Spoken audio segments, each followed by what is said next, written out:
but significant movement, and I have noticed a change since I started, and I'm really happy about that. That's very encouraging to hear. I love that. I mean, there's a lot, it's the beginning. Sure. Don't get me wrong. We're in the right direction, though. But This is going. it's in the right direction. You know, Greg Berlanti has, you know, he'll take somebody like Andy Armidian, who's was an editor and had edited a bunch of his stuff and gave her the opportunity to direct and then made her a showrunner. Wow. You know, so there are people that are invested in that, and more people should be, because there's tons of talent, and, you know, that people, you know, should get opportunities and to prove themselves. Sure. Well, does anybody else have anything? Yeah? So I'm based in Seattle. I've been living there and working there for about 15 years. And I can only speak from my experience in the animation world.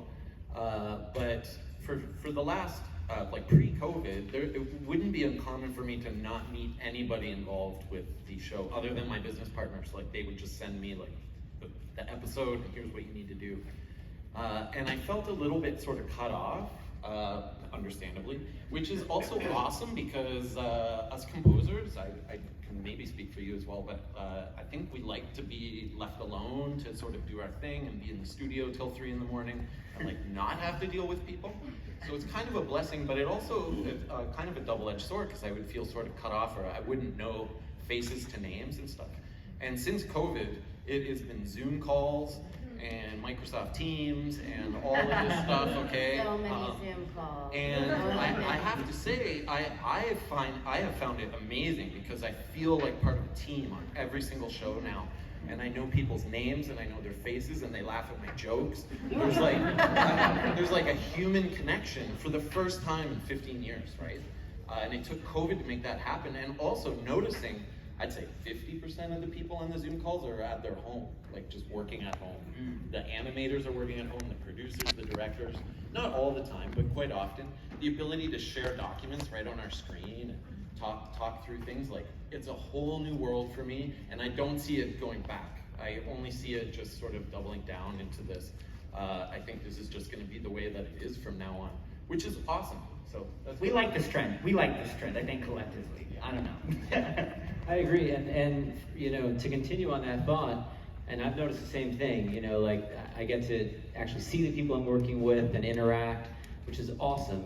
And I also find that with all this technology that's available today, I feel as though everyone in general is more accessible.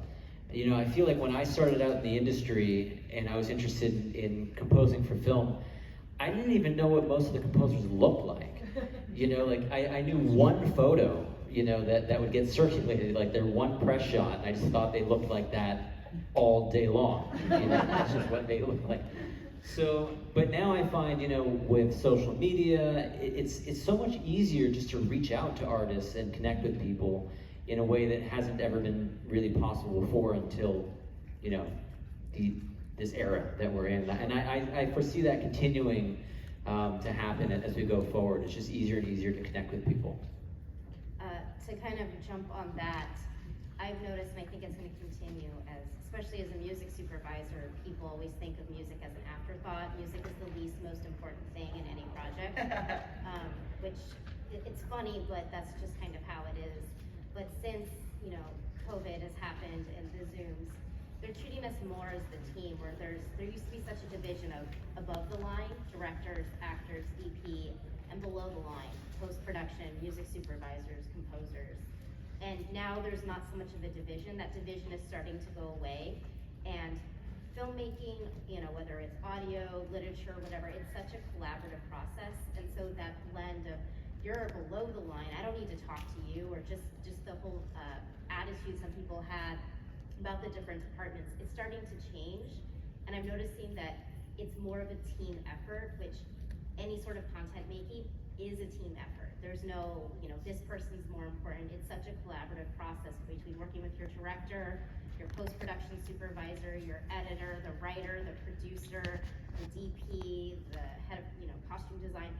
Every single department, and within those departments, are so important to the collaborative process. So it's really nice that now it's not so, you're here, don't cross the line. It's 100% a team effort. And I don't think that's gonna go away. I think it's just gonna get more seamless as the years go. which is fantastic. And it also opens opportunities for other people in different departments and to create actually authentic relationships within your team. And it's just so beautiful, and I don't think that's gonna change, it's just gonna get stronger.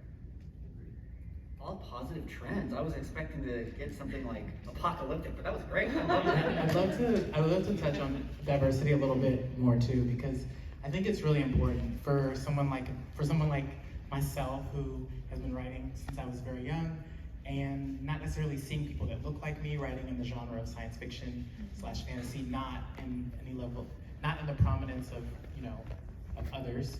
I think that's one trend that's really cool, is that because more of us are stepping out, being bold, taking liberty, telling stories, we're encouraging more people to do that. And so I think that part of it would be what you spoke to, which is the industry actually opening doors for people, and then the courage of individuals actually stepping forward, and then communities deciding what gets seen and what gets amplified. So it starts to create this effect where, yes, in 10 years we're looking at a much more representative landscape for stories from the diverse world, country, yeah. I also think some of, there are some programs, for all of you that are interested, most of the networks and studios have diversity programs so that, you can apply. You generally have to have a little bit of work, like a short film or something. It doesn't have to be polished network type. But, and the other thing is that I know from the Women's Committee of the GGA, and I think most of the committees are doing things where we're trying to, have mentors. So we're trying to be mentors, sorry, and mentor young people. And I think those things, there's such an old world idea of a mentor, and I love it. I think it's such an important thing that, and it's also the best way to learn. I mean, I think film school is really cool, and you can meet people, and you have an opportunity. You can afford it. It's great. But if you can't, you get the job, or you try to become a PA something, and you make these relationships, and that's mentoring. You're slowly moving your way in and around a set and working your way up. And I just, the one thing that I would say is to, find good people. And if they're disrespectful or taking advantage or, anything, move on, find somebody else, because it shouldn't ever have to be that way to get, to make it, to make your way. But yeah, just, there are lots of mentoring programs and things that will create a situation where we'll have more stories that, haven't been told that should be. This is now the incredible life coach panel, you guys. Like, such good advice, genuinely such good advice. Yes, please. All right, so I think that is all the time that we have for today, unfortunately. But I'm very inspired. I'm sure everyone in the audience is too. Let's see. I want to thank you guys all so much. The panelists here, Jennifer, Pete, Wendy, Jason, Jason. Thank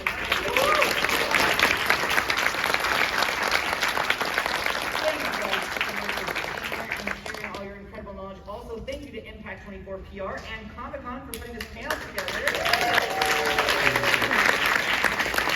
And of course, thank you to all of you guys for watching. We've got one more exciting panel in this room, all about cosplaying characters from projects like Moon Knight and Star Trek. Don't go anywhere. Impact 24 PR's Super Block panel series continues in just a few minutes. Thank you guys so much.